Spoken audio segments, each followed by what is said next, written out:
Coming up next on the Jeff Crilley Show, we'll take a look at a Christian men's organization that encourages men to live their faith 24/7. That story just ahead.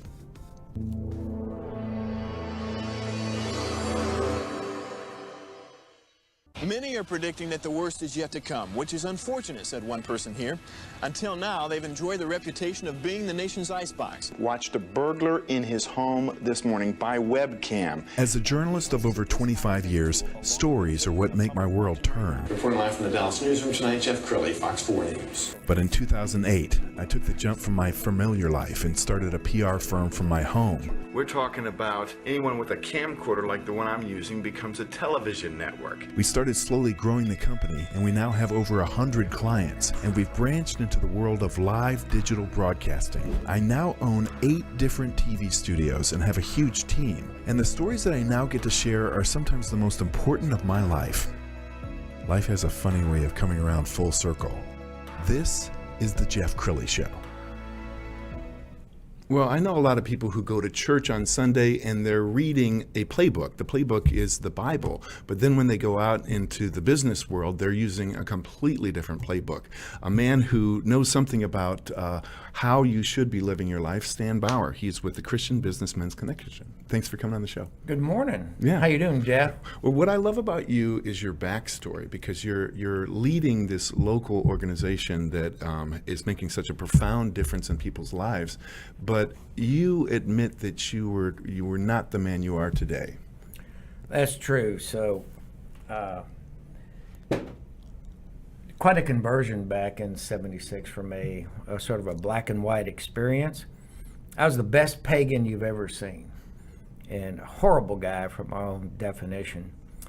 And I operated on this thing called need and greed because I was in commercial real estate in Houston for 20 years. And God has a unique way of using my motivations, a need for relationships with a woman finally, and get into marriage, but also the greed side that I wanted to become super rich. So he had a way of communicating through those two motivations of mine. And I actually read the Bible cover to cover at 25 and a half to 26 and a half with no help from anybody. So the C word was overcoming me for a year, which is conviction.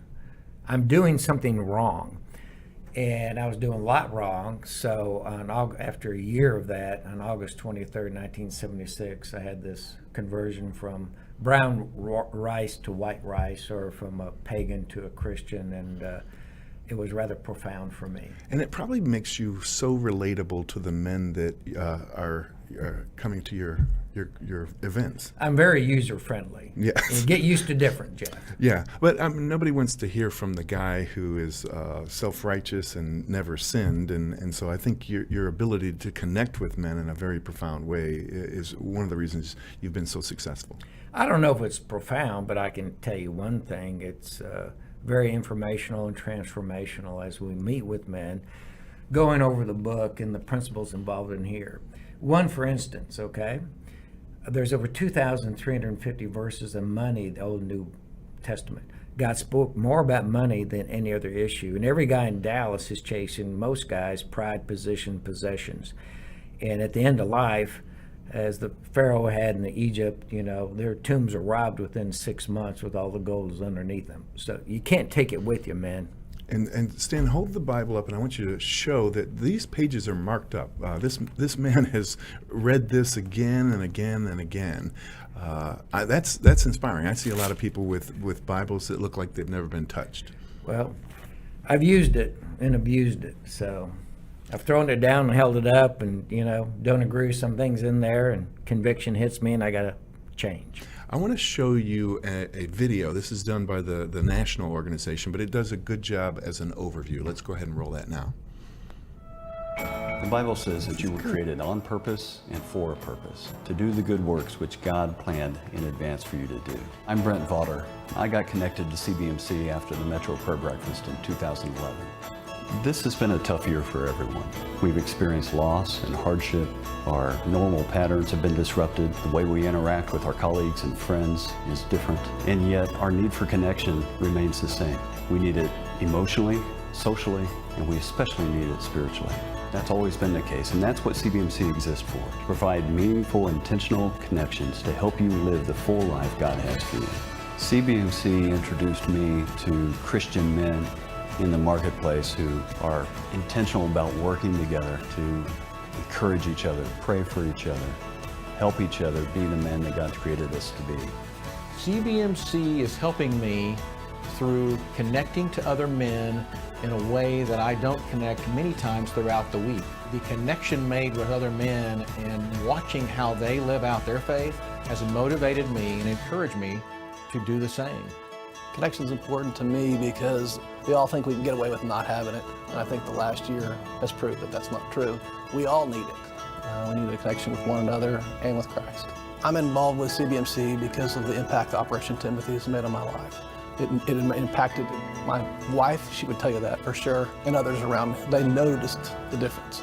I got involved because I just love the mission, what it stood for. I would say CBMC is helping keep me grounded. It gives me great leadership.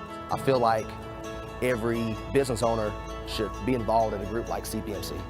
It's important because I think that as men, we need that connection. We need to be with other men, and it's helping me grow spiritually, and it's also helping me to reach out to others. It's helped me have more confidence in my walk with Christ and being able to share my faith with others and disciple other men. CBMC has been the greatest help for me in the area of encouraging other believers. It's also been able to help me sort of get out of my comfort zone and share my faith with clients in the marketplace because of the various tools that they provide.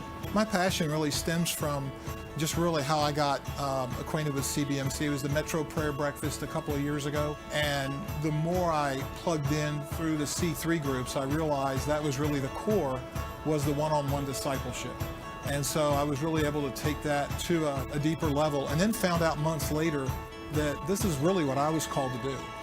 Sometimes God allows things to happen to you that has nothing to do with you. It's about those around you. CBMC falls right into that. It's like right now, yeah, I'm working on my way out business. I'm 61, but these other guys are coming in and they have questions. And there's guys like us that we're not geniuses and we've made our share of mistakes, but we've got experience.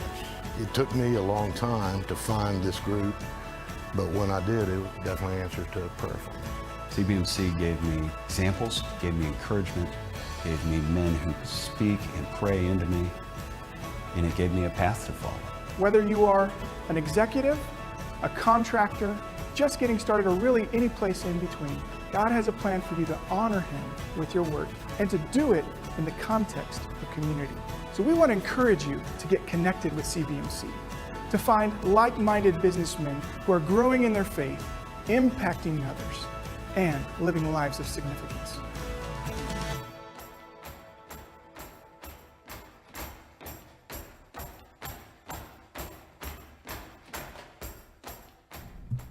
That was a really well-produced video.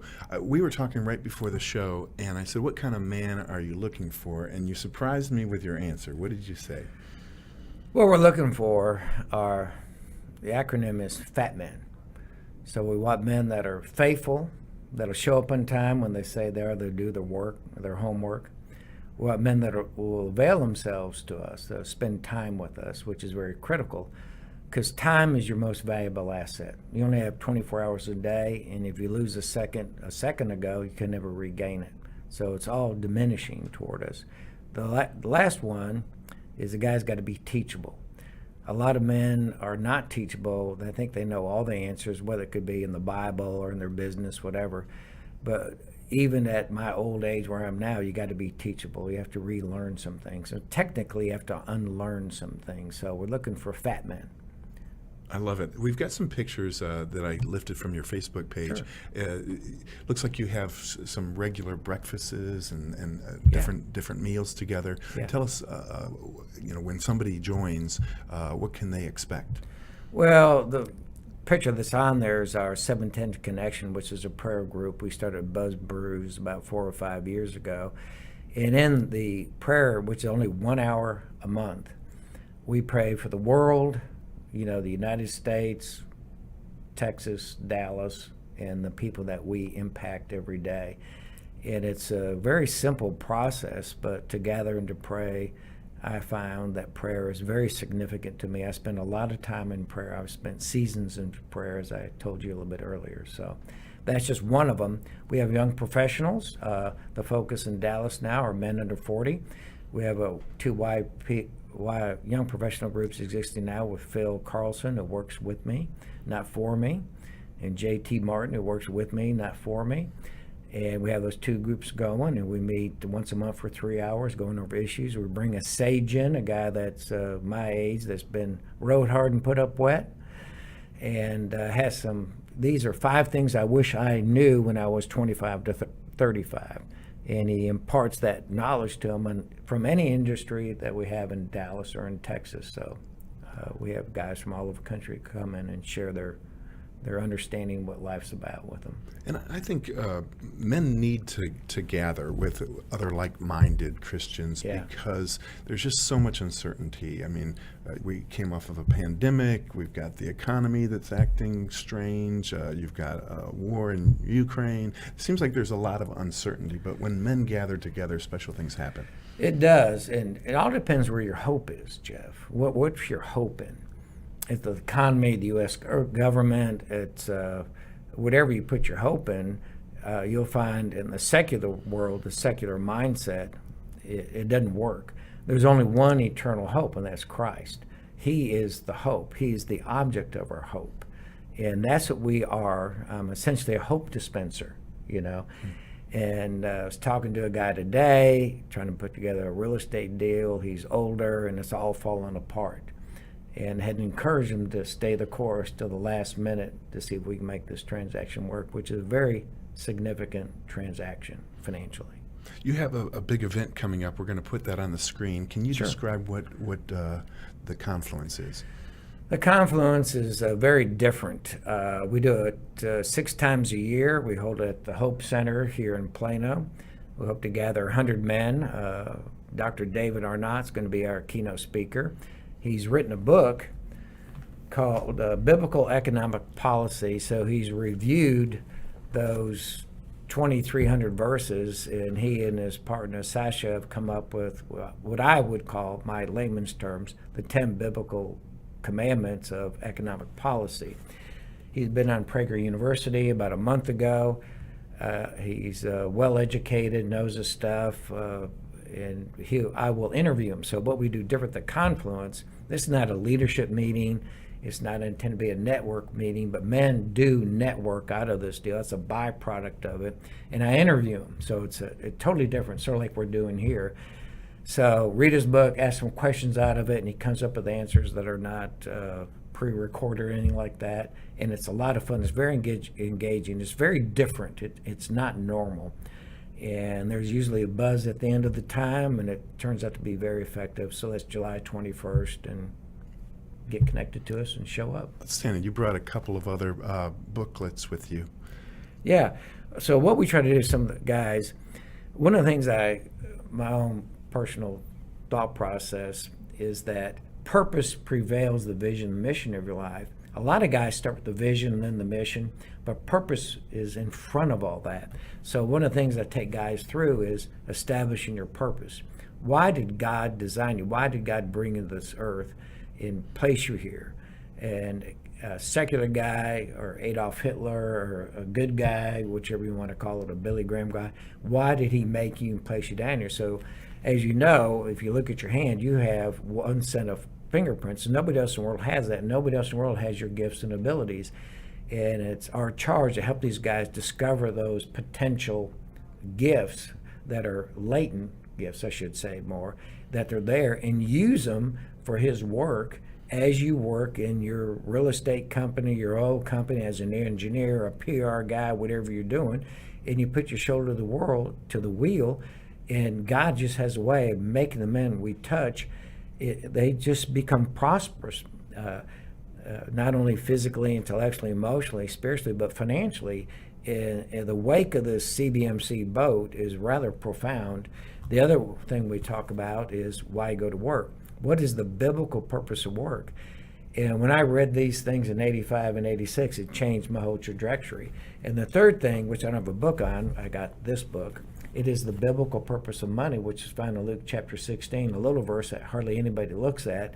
So out there to your audience, guys, look up Luke 16, the last half of the chapter, and then you call me and tell me what you think the biblical purpose of money is and what specific verse he has in that tells you what it is.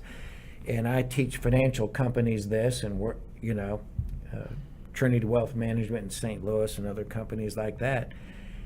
And they're handling millions and billions of dollars, and they don't know the biblical purpose of money. So you get those three basic principles down, and your trajectory just takes off, and you become very fruitful in your life. Stan, we're almost out of time. I'm sure there are men watching this right now who are saying to themselves, I feel like I need to be a part of this. Why don't you look into that camera right there and talk to that man? Well, buddy, a lot of men in Dallas are lonely. You can even be married and very lonely. You can be busy all the time, but you have no time for yourself to really find your trajectory, where you want to go, and really fulfill your God-given purpose. We'll help you find that. So you can connect with us at CBMC Dallas CBMC or DallasDFW.com. Call Jeff, he'll get a hold of me. We're available to you. And that's what we as men do in our particular company do. We avail ourselves to men, and we meet you from 6 o'clock in the morning till 6 o'clock at night, but don't call me at 9:30 at night to 4 p.m. because I'm sleeping.